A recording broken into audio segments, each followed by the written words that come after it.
प्रिय मित्रों तथा यहाँ पर उपस्थित सारे दोस्तों और भाइयों, आज मैं आपके सम्मुख, आपके सामने अंतिम संदेष्टा आदरणीय मोहम्मद सल्लल्लाहु अलैहि वसल्लम का संक्षेप में परिचय कराना चाहता हूँ, इस निवेदन के साथ कि आप सारे मानव जात तथा दानव जात के अंतिम संदेष्टा हैं।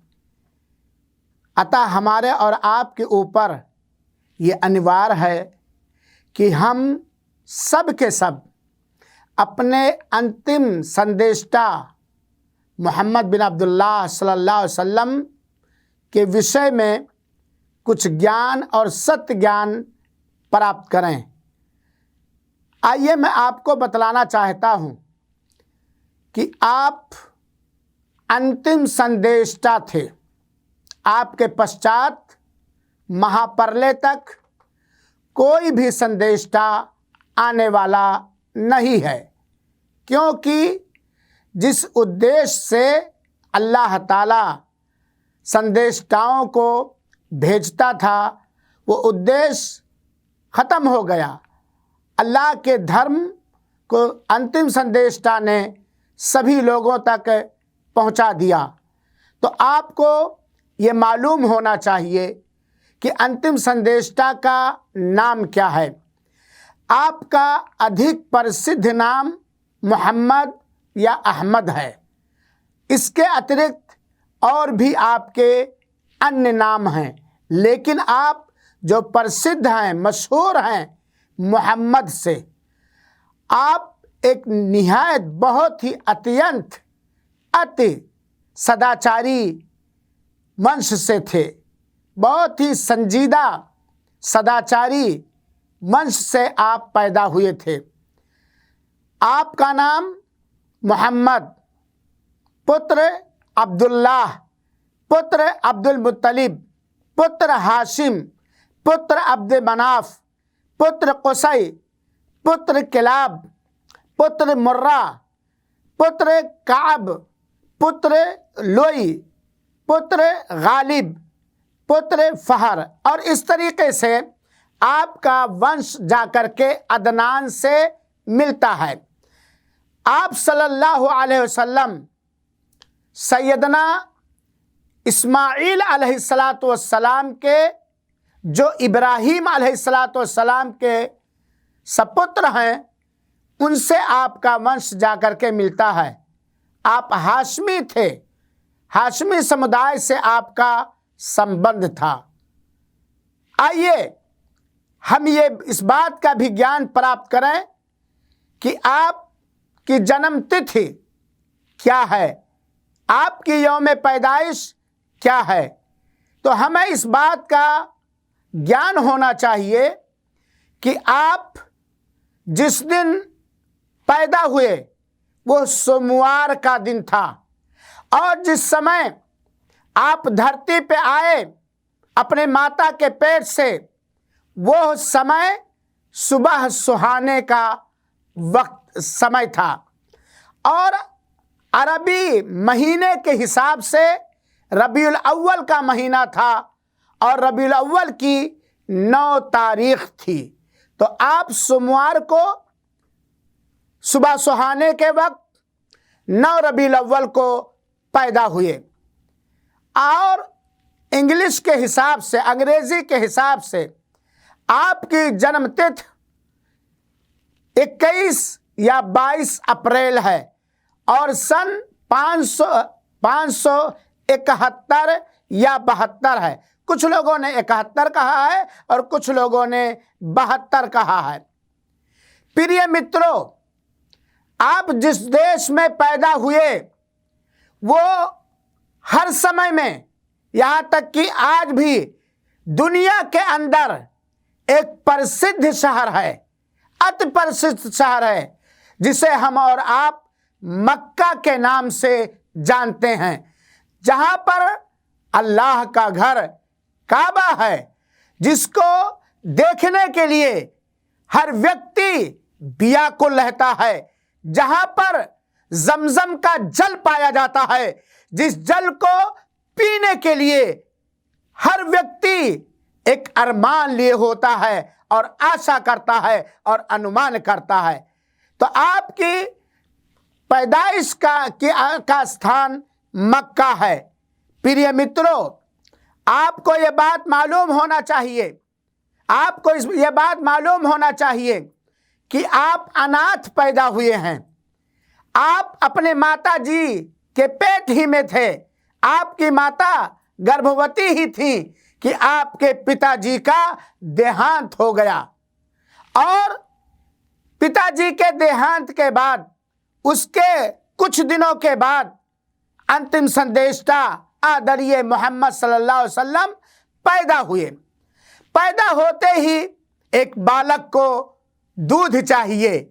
सबसे पहले दूध हज़रत मोहम्मद सल्लल्लाहु अलैहि वसल्लम को ये एक अबू लहब की लौंडी थी सुवैबा, उसने पिलाया। फिर उनके पश्चात उस समय अरब देशों का ये रिवाज था कि अपने बच्चों को दूध पिलाने के लिए देहात भेज दिया करते थे, क्योंकि देहात का वातावरण शहर के हिसाब से बहुत ही अच्छा रहता था, भाषा, संस्कृति और सारी चीजें। चुनाचे आपने 4 साल तक दाई हलीमा के घर पर रहकर बचपन में 4 साल तक, पैदाइश के बाद 4 साल तक दाई हलीमा के घर में रह करके हलीमा का दूध पिया, वहां परवान चढ़े, वहां पले बसे। और ये चमत्कार की बात है, आपको सुनकर यह आश्चर्य हो सकता है कि दाई हलीमा अपने समुदाय की एक गरीब और निर्धन महिला थी, और मक्का देश में बहुत सारी महिलाएं आई किराए पर बच्चों को दूध पिलाने के लिए, लेने के लिए, लेकिन अंतिम संदेष्टा अनाथ थे। और दूध पिलाने वालियों को जो धन प्राप्त होता था, जो कुछ मिलता था, वो पिता से मिलता था। सारी दूध पिलाने वाली चली गई, कोई एग्री न हुई, कोई इस बात से प्रसन्न न हुई कि इस अनाथ बच्चे को हम लें, क्या मिलेगा इसकी सेवा करने से, इसको दूध पिलाने से क्या मिलेगा। हलीमा भी पूरे मक्का में वो घूमी, लेकिन कोई बालक उन्हें किराए पर दूध पिलाने के लिए, पालने पोसने के लिए नहीं मिला। चारों नाचार होकर आई माई आमिना के घर, जो अल्लाह के रसूल अकरम सल्लल्लाहु अलैहि वसल्लम की माता जी थी, और ले लिया। लेते ही एक निहायत दुबली पतली सवारी पर बैठ करके आई थी, और आपको जब लेके चली तो सारे अपने साथ आने वाली सारी महिलाओं से आगे निकल गई। लोग कहने लगे, क्या बात है भाई, ये कौन सा चमत्कार है कि हलीमा की सवारी जो बिल्कुल सबसे पीछे रहती थी, आज वो फर्राटे भरकत सबसे आगे जा रही है। अल्लाह के रसूल अकरम सल्लल्लाहु अलैहि वसल्लम हलीमा के घर 4 साल तक रहे, और आपके कारण अल्लाह का ये चमत्कार रहा, अल्लाह का ये कृपा रहा, अल्लाह की ये दया रही कि हलीमा की सारी गुर्बत और सारे संकट खत्म हो गई, समाप्त हो गई।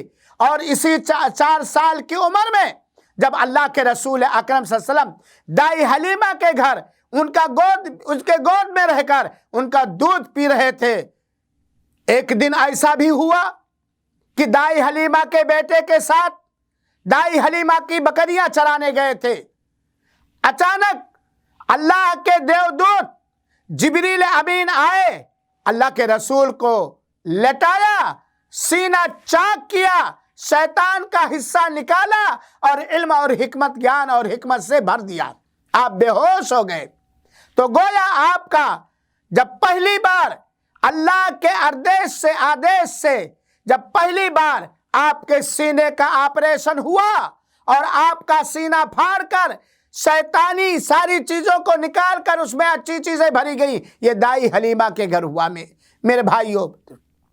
और इसी प्रकार हमें यह भी मानना चाहिए और ये जानना चाहिए कि दाई हलीमा के घर में अल्लाह के रसूल अकरम सल्लल्लाहु अलैहि वसल्लम पले बढ़े।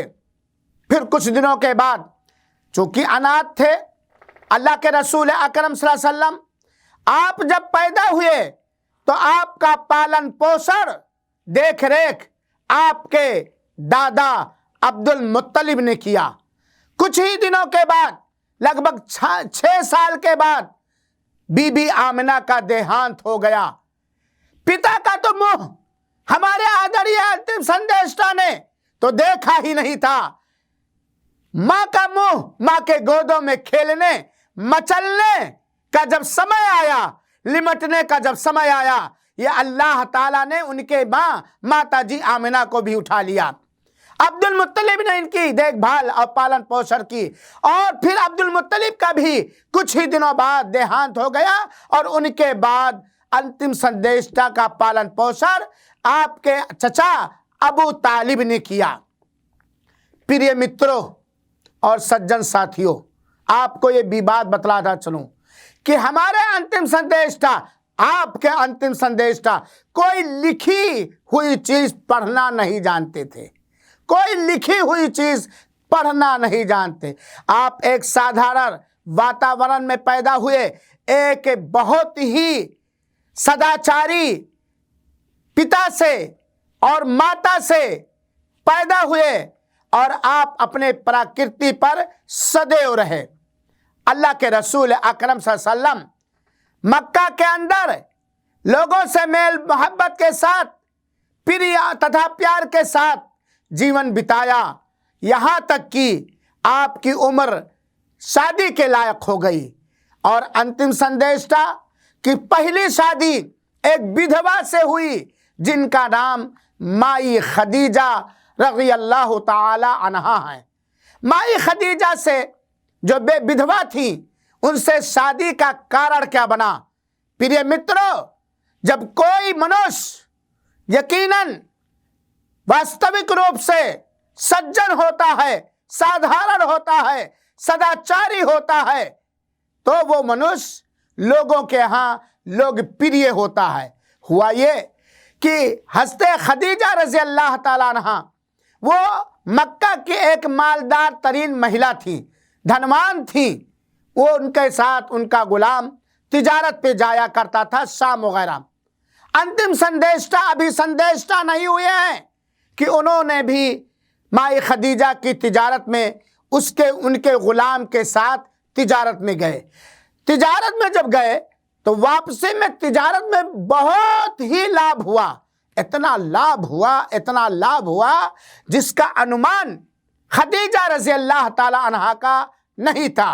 वापसी के बाद हज़रत खदीजा रज़ी अल्लाह ताला अन्हा ने अपने गुलाम से, जिसका नाम मैसरा था, पूछा क्या कारण है, तुमने मोहम्मद को कैसा पाया? क्योंकि तुम उनके साथ यात्रा में भी रहे, दिन में भी रहे, रात में भी रहे, अकेले में भी रहे और कस्टमरों से बात करते हुए भी रहे। उनका व्यवहार कैसा तुम्हें लगा? मैसरा ने कहा कि बहुत ही अमानतदार और सच्चे हैं, बहुत ही शुभ व्यवहार वाले हैं, बहुत ही सदाचारी हैं, बहुत ही सज्जन हैं।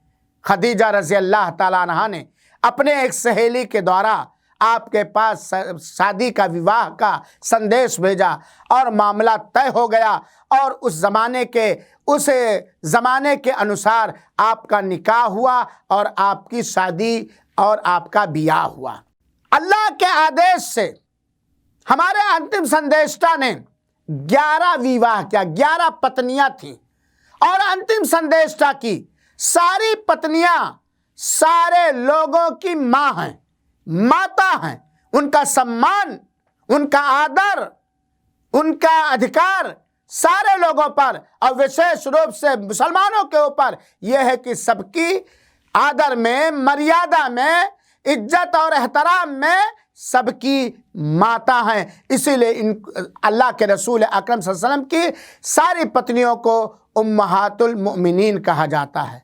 आइए हम संक्षेप में अल्लाह के रसूल अकरम सल्लल्लाहु अलैहि वसल्लम की पत्नियों का नाम जान लें। यहाँ ये जानते रहें कि आपकी सारी पत्नियां एक के अतिरिक्त, एक के अलावा सब या तो अपने शौहर से तलाक पा चुकी थी या विधवा थी। पहली पत्नी का नाम खदीजा बिन्ते खुवैलिद है और समय नहीं है वरना मैं बताता कि खदीजा बिन्ते खुवैलिद जो मक्का की एक धनवान महिला थी, ये क्या थी और इन्होंने अपने पति का किस प्रकार सेवा किया और अपने पति पर विश्वास करके अल्लाह ताला की एक सदाचारी बंदी बन करके गई।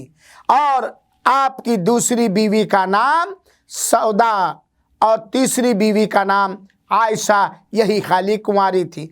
चौथी बीवी का नाम हफ्सा पुत्री उमर और पांचवी बीवी का नाम ज़ैनब, पांचवी बीवी का नाम आपके ज़ैनब बिन्ते खुज़ैमा और छठी बीवी का पत्नी का नाम उम्मे सलमा, सातवीं पत्नी का नाम ज़ैनब बिन्ते जहश और आठवीं पत्नी का नाम जुवैरा बिन्ते हारिस और नवीं पत्नी का नाम सफ़िया बिन्ते हुई बिन अख्तब और 10वीं बीवी का नाम उम्मे हबीबा और 11वीं बीवी का नाम मैमुना बिन्ते हारिस था। आपको यहाँ ये भी बताता चलूं कि जिस समय अंतिम संदेशता पैदा हुए, मक्का के अंदर हर प्रकार का अत्याचार और भ्रष्टाचार था, जना और बदकारी आम थी, लेकिन हमारे अंतिम संदेशता बिल्कुल पवित्र वंश से पैदा हुए। आपके पिता अब्दुल्ला ने उस समय के रिवाज के हिसाब से आपकी माताजी मोमिना से विवाह किया था। आप जनाकारी से नहीं पैदा हुए, ये आपका प्रमुखता है। और प्रिय मित्रों, अल्लाह ताला ने हमारे अंतिम संदेशता को नर और नारी यानी पुत्र और पुत्रियां भी दी। अल्लाह ताला ने हमारे अंतिम संदेशता को बेटे दिए। एक बेटे का नाम कासिम और इसी वजह से आपकी कुन्नियत अबुल कासिम थी। दूसरे बेटे का नाम अब्दुल्लाह और तीसरे बेटे का नाम इब्राहिम। और इब्राहिम के अतिरिक्त ये सारे बेटे माई खदीजा रज़ी अल्लाह ताला अन्हा से पैदा हुए। और अल्लाह ताला ने आप पर दया करते हुए आपको पुत्रियां भी दी और आपको बेटियां भी दी और आपके बेटियों का नाम 4 बेटियां मिली आपको अल्लाह ताला की दया से। और ये चारों बेटियां माई खदीजा रज़ी अल्लाह ताला अन्हा से पैदा हुई। एक बेटी का नाम ज़ैनब है और ये आपकी बेटियों में सबसे पहली और बड़ी बेटी है। दूसरी बेटी का नाम रुक़ैया है जिनसे हज़रत उस्मान ने विवाह किया था। तीसरी बेटी का नाम फातिमा है जिनसे हज़रत अली रज़ी अल्लाह ताला अन्हो का विवाह हुआ था और उन्हीं के वंश में से हज़रत हसन और हुसैन भी हैं। और चौथी बेटी का नाम उम्मे कुलसूम है। रुक़ैया के देहांत के बाद अल्लाह के रसूल अकरम सल्लल्लाहु अलैहि वसल्लम ने उम्मे कुलसूम का विवाह हज़रत उस्मान से कर दिया। ये 4 बेटियां और 3 बेटे, या खाली इब्राहिम मारिया किप्तिया से थी, बल्कि सारे के सारे माई खदीजा रज़ी अल्लाह ताला अन्हा से पैदा हुई थी। प्रिय मित्रों, अल्लाह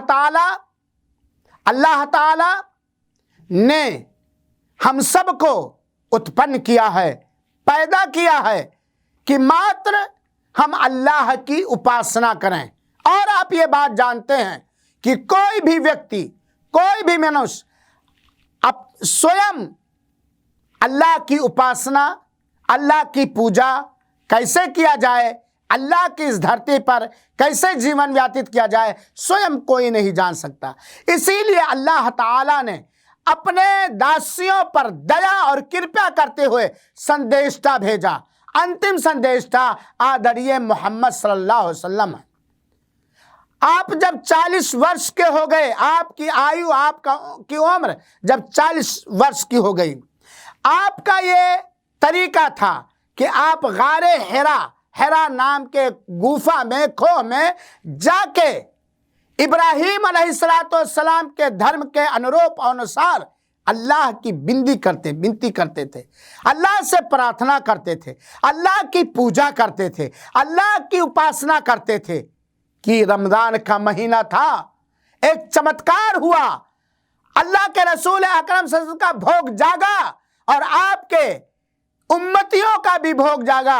अल्लाह के अनुमति से अल्लाह के अमानतदार देवदूत जिब्रील हेरा नामी गुफा के अंदर आए और अल्लाह के रसूल अकरम से वहां अकेले थे, अपने सीने से दबा लिया जिब्रील अमीन ने और कहा पढ़ो। हमारे अंतिम संदेशता ने कहा मैं पढ़ना नहीं जानता, फिर दोबारा छोड़ दिया, फिर दोबारा दबाया, कहा पढ़ो, कहा मैं नहीं पढ़ना जानता, और इसी प्रकार 3 बार, और तीसरी बार जब दबाया तो कहा पढ़ो इक़रा बिस्मि रब्बिकल लज़ी खलक़ खलक़ल इंसान मिन अलक़। सूरह अलक़ की 1 से लेकर के 5 तक ये पहली ईश्वरीय है, पहली वही है जिसके द्वारा अंतिम संदेशता को संदेशता बनाया गया। ये वो दिन था जो रमजान का महीना था और स्थान हेरा गुफा था। अंतिम संदेशता के पास जिब्रील आए और आप तक अल्लाह की ईश्वरीय को, अल्लाह की वही को पहुंचाया और कुरान की सूरह अलक़ की 1 नंबर आयत से लेके 5 नंबर आयत सर्वप्रथम सबसे पहले यही उतरी। अल्लाह के रसूल अकरम सल्लल्लाहु अलैहि वसल्लम ने जब ये कहानी देखी तो आप आश्चर्य में पड़ गए, परेशान हो गए, घबरा गए, भागे भागे वहाँ से घर आए, माई खदीजा के घर आए, पूरी कहानी सुनाया। माई खदीजा ने कहा आप घबराए नहीं, आप परेशान ना हो, आप निर्धनों के सहयोग करते हैं, आप निर्धनों की सहयोग करते हैं, आप अति शुभ व्यवहार वाले हैं, अल्लाह ताला आपको कभी जलील नहीं करेगा। चुनाचे जब अल्लाह के रसूल अकरम सल्लल्लाहु अलैहि वसल्लम 40 वर्ष के हो गए तो अल्लाह ताला ने आपको संदेशता बनाया। संदेशता बनने के बाद मक्का ही के अंदर अल्लाह का सत्य संदेश मक्का वालों तक पहुंचाना प्रारंभ किया। चुनाचे आप 13 साल तक, 13 ईयर्स तक अल्लाह के संदेश को मक्का वालों तक, आसपास वालों तक पहुंचाते रहे और सबसे सर्वप्रथम संदेश जो था अल्लाह के एकेश्वरवाद, अल्लाह की तौहीद। 13 साल तक मक्का के अंदर अल्लाह के रसूल अकरम संदेश, अल्लाह का संदेश पहुंचाते रहे और इस 13 साल के वर्ष में अल्लाह के रसूल अकरम सल्लल्लाहु अलैहि वसल्लम के साथ क्या कुछ अत्याचार नहीं किया गया, कितना आपके ऊपर जुल्म और सितम ढाया गया। एक दिन अल्लाह के रसूल नमाज के अंदर है, उक़बा बिन मुईत आता है, ऊंट के ओझड़ी आपके गर्दन में डाल देता है, जबकि आप अल्लाह के आभारी होकर के अल्लाह के सम्मुख सजदे में पड़े थे। आपकी बेटी दुलारी फातिमा आई, ओझड़ी को हटाया और ओझड़ी के गलाजतों गंदगियों को दूर किया। यही उक़बा बिन मुईत है। अल्लाह के रसूल अकरम सल्लल्लाहु अलैहि वसल्लम खाने काबा के अंदर हैं, रस कपड़ा ऐंठ कर गले में डालकर खींच लिया। ताइफ के बाजारों में आपके आदर और मर्यादा का सम्मान नहीं किया गया, आपको पत्थरों से मारा गया, आपको बाइकाट किया गया। नाना प्रकार के अत्याचार, हर प्रकार के अत्याचार, ऐसा अत्याचार आपके ऊपर हुआ है कि आज किसी के ऊपर हो तो बर्दाश्त नहीं कर पाएगा, उससे संतोष नहीं हो पाएगा। अल्लाह की अनुमति से 13 साल के बाद मदीना की ओर हिजरत कर गए, मक्का को त्याग पत्र दे करके मदीना चले गए और मदीना में 10 साल तक अल्लाह के आदेश को, अल्लाह के निर्देश को, अल्लाह के सत्य धर्म इस्लाम जो सारे लोगों का धर्म है उसको पहुंचाते रहे नरम गरम, यहाँ तक कि इस्लाम स्थापित हो गया और सारे लोग इस्लाम को समझ गए, जान गए। जिनका सौभाग्य था वो मुसलमान हुए और जिनके भोग में नरक लिखा था वो नकारते रहे और नकारते नकारते मिल गए। गोया आपकी कुल उम्र 63 साल है, कुल उम्र आपकी 63 साल है। 40 साल संदेष्टा बनने से पहले, 13 साल मक्का में संदेष्टा बनने के बाद और 10 साल मदीना में हिजरत करने के बाद, इस प्रकार 63 साल कुछ महीने आपका जीवन है। तो प्रिय मित्रों, ये तो बड़े संक्षेप में मैंने बतलाया। आपसे मैं अनुरोध करूंगा, आपसे मैं निवेदन करूंगा, आपके ऊपर आपके अंतिम संदेष्टा का यह अधिकार है, यह हक है कि आप उनके जीवन के बारे में, आप उनके स्थिति के बारे में, आप उनके व्यवहार के बारे में पढ़ें, जानें, ताकि आपसे जब पूछा जा सके तो आप उसका उत्तर दे सकें और आप उनको समझ सकें। अल्लाह ताला से मैं ये प्रार्थना करता हूं कि हे मेरे सत्य अल्लाह, हे मेरे सत्य भगवान, हे मेरे सत्य ईश्वर, तू हम सारे लोगों को अपने अपने प्रिय आदरणीय अंतिम संदेष्टा की हिस्ट्री और इतिहास पढ़ने का अवसर प्रदान कर और उसे समझने का अवसर प्रदान कर और उन्हीं के निर्देश अनुसार मार्ग पर चलने का अवसर प्रदान कर। आमीन। वस्सलामु अलैकुम वरहमतुल्लाहि वबरकातुहू।